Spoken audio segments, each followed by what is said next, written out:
Drugs కి సంబంధించిన వార్త మనకు అందుతోంది. గోవా నుంచి హైదరాబాద్ కి ఏ విధంగా జరుగుతోందో ఇన్ఫర్మేషన్ అనేది నైజీరియన్ సప్లయర్ స్థానికులు పెడ్లర్స్ గా మారారు. పోలీసుల కళ్ళు గప్పి ఈ దందా సాగిస్తున్నారు. లక్షరీ ఫ్లాటే అడ్డా పోలీసుల కళ్ళు గప్పి మత్తు వ్యాపారం సాగిస్తున్నారు. అయితే పోలీసులు వీళ్ళకి చెక్ పెట్టారు. రంగారెడ్డి జిల్లా నార్సింగి అల్కాపురి కాలనీలో డ్రగ్స్ దందాకి పోలీసులు చెక్ పెట్టారు. టీనాబ్ నార్సింగి పోలీసుల జాయింట్ ఆపరేషన్ 30 లక్షల రూపాయల విలువైన ఎస్టీసీపీ పిల్స్ కొకైన్ ని స్వాధీనం చేసుకునేలా చేసింది. లక్షరీ ఫ్లాట్ అడ్డాగా ఈ దందా సాగిస్తున్నట్లుగా గుర్తించారు. గోవా నుండి డ్రగ్స్ తీసుకొచ్చి హైదరాబాద్ లో విక్రయిస్తోంది ముఠా. నైజీరియన్ తో పాటు ఇద్దరు లోకల్స్ పెడ్లర్స్ గా ఉన్నట్టుగా గుర్తించి వాళ్ళని అరెస్ట్ చేశారు.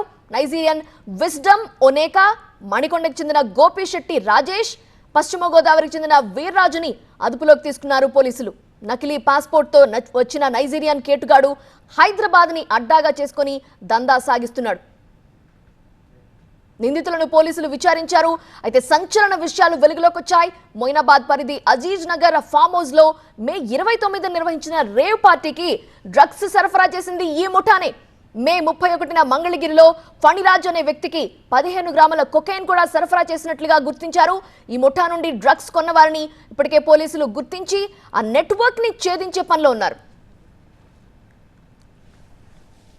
ఈ రాజేష్ అనే వ్యక్తిని ఈ వెడ్డింగ్ ప్లానర్ గా ఇక్కడ చేస్తుంటాడు.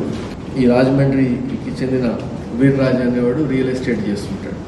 ఈ ఓయంక ఎవరైతే నైజీరియన్ ఉన్నాడో అతను అసలు ఫస్ట్ మన ఇండియాలోకి ఎంటర్ అవటమే ఒక ఫేక్ పాస్పోర్ట్ మీద, సుడానీస్ పాస్పోర్ట్ మీద 2022లో ఇండియాకి ఎంటర్ అవుతాడు స్టూడెంట్ వీసా మీద. దాని మీద అతన్ని అప్పట్లో దాన్ని కూడా సీజ్ చేయడం జరిగింది.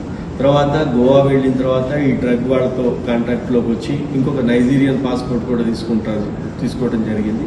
తర్వాత 23లో తీసుకొని 24లో వెనక్కి వెళ్ళిపోయి యాక్చువల్గా అతని పేరు మీద ఒరిజినల్ ఒక పాస్పోర్ట్ తీసుకొని ఆ ఒరిజినల్ పేరు మీద ఒక పాస్పోర్ట్ తీసుకొని 24లో ఇక్కడికి ఎంటర్ అవుతాడు. గోవా నుంచి ఈ డ్రగ్ బిజినెస్ స్టార్ట్ చేసి నడుపుతా ఉన్నాడు.